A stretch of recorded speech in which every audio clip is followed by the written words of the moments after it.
Can someone please explain to me why the best photos always seem to happen when I least expect them, when I'm least prepared to shoot?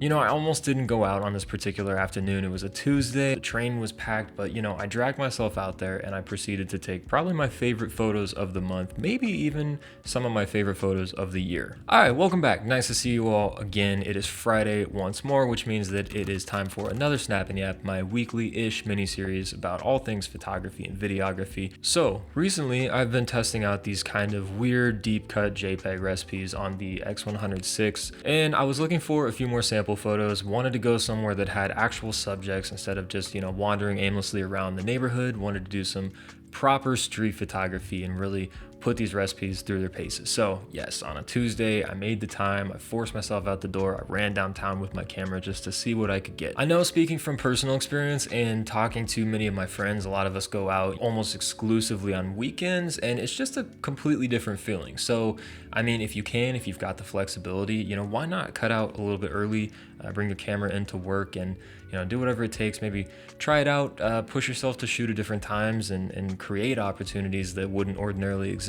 I really like, and I feel like I've become drawn to the idea of sacrifice as it relates to creativity. And I know that sounds really intense and scary. I don't want to say like, if you're not making sacrifices, your art is suffering. It's not anything that macabre or dark or intense. It's just like, hey, it was not convenient for me to go out and shoot, and yet I did it anyway. And that feeling of having pushed through something, some kind of obstacle, made the time, made the opportunity happen, it's a really good, satisfying, fulfilling feeling as an artist. And, aside from just getting in front of a different sort of side of your city, I think it's really rewarding to get out there when it's raining, when it's cold, when it's windy, when it's snowing, when it's inconvenient. I think sometimes that friction creates a level of payoff that you don't get just making it out on a Saturday evening. So I want to talk about these shots a little bit because I do think that a couple of them actually do kind of kick ass. I mean, not breaking any crazy new ground here, reinventing the wheel, but they're just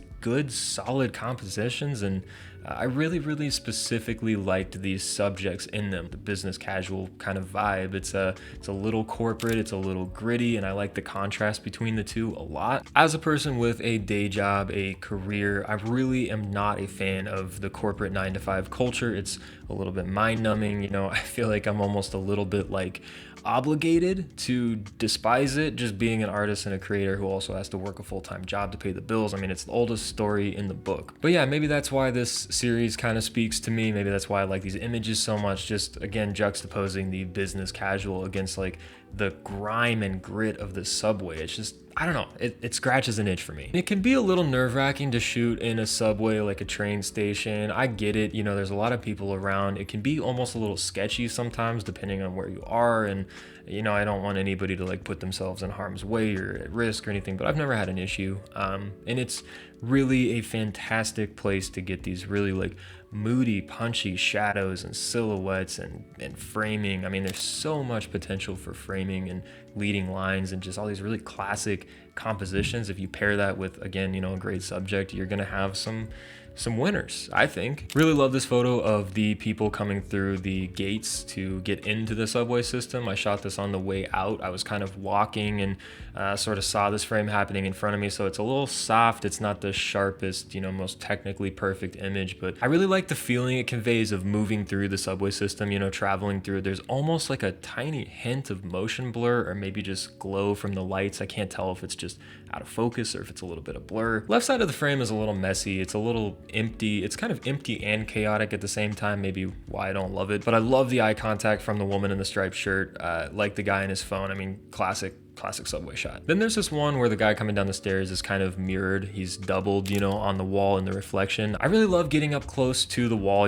kind of squishing to the side and letting people obviously pass you, so it's more convenient for the commuters. You're not in anybody's way, but then also getting these leading lines and the depth from being close to the wall and kind of far from the subject that creates this kind of three-dimensionality in the image. Really enjoy how this one turned out. And then last one, I mean, this is just the easiest shot in the book. You don't even have to point your camera at somebody. It's, you know, I don't love taking photos of people's backs if I can avoid it, but here I think it's more the geometry, the lighting, the just overall color and mood of the image. But if you do happen to have a train station with an escalator near you and some cool geometry or architecture, use it.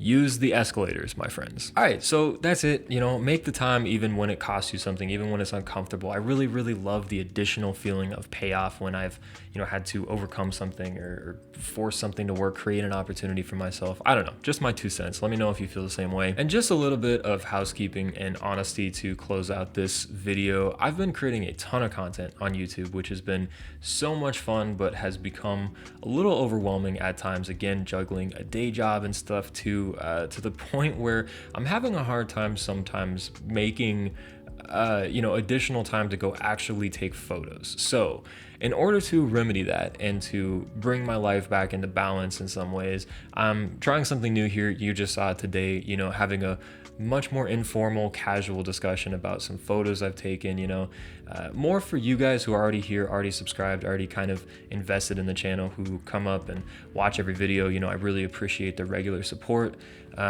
Less about growing the channel, more about just showing up, starting a conversation, and having a little bit of fun on Fridays. So if you enjoyed this, let me know, because I'm probably going to try to do more stuff like this, casual, informal, chill. And if you hated it, you know, I guess let me know that too, and I'll know to try something different. So thanks, as always. Really appreciate you. Like I said, showing up, watching as always. But this has been Snap and Yap. Have a wonderful weekend ahead. Drink water, eat delicious food, take wonderful photos, and I will talk to you so soon.